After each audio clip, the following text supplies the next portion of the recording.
So, week 3 of my retirement. I'm starting to settle into the rhythm more and more. The days aren't feeling like vacations. Actually, for 2 or 3 times a week, I thought today the day was Saturday. I was waiting for the next day to Sunday to go to church and realized it wasn't time. So that was different. I've been trying to build a little more structure into my day. Time for hobbies, time for reading, time for relaxing, time to just do nothing and be okay with that. One thing I noticed is I'm starting to think more about the future of retirement, and that's what led me to today's topic. One idea I've been thinking about, I know a lot of people come up, especially when you're talking about the different expat communities, is living abroad.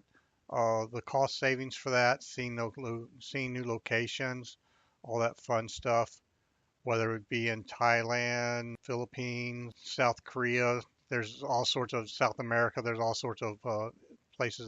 There's strong expat communities.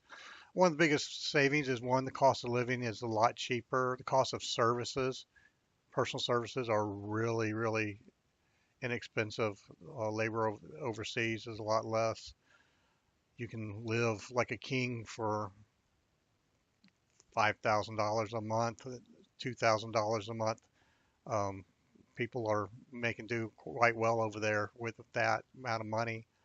I have a friend of mine who sold anything that wouldn't fit in a Billy Bion box, and he shipped to the Philippines. He sold and got rid of, downsized, and he moved to the Philippines. He's now in Cebu City with a girlfriend, and he's living life to the fullest. There's pictures of him traveling all around the Philippines, doing different activities, eating out and restaurants, and he's having the time of his life. I asked him if he has any regrets, and he said, "Yeah, I didn't do this sooner."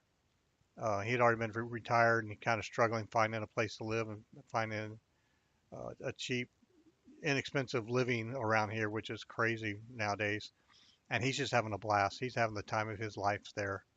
One of the things I've started doing, actually, even before I retired, I started downsizing, getting rid of a lot of things, reducing some clutter. I still got a lot of ways to go. I'm a pack rat, so I don't know if I'll ever completely downsize like my friend and just sell everything and move. The other thing aside from living abroad is getting an RV, and I know that's some of the top 10 mistakes of being retired.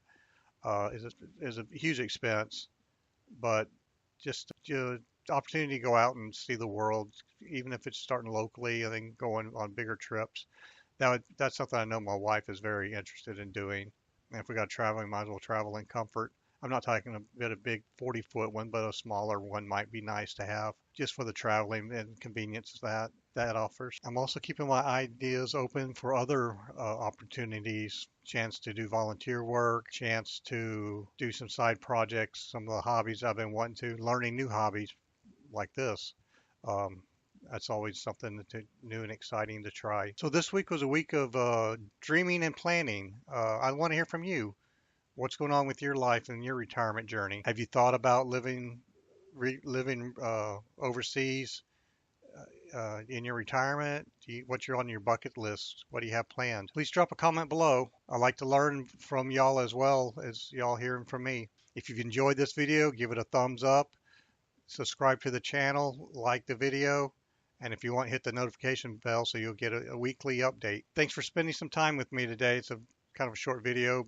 I just want to go over what was happening. Here's to big dreams and the freedom to explore them. Have a great week. Bye.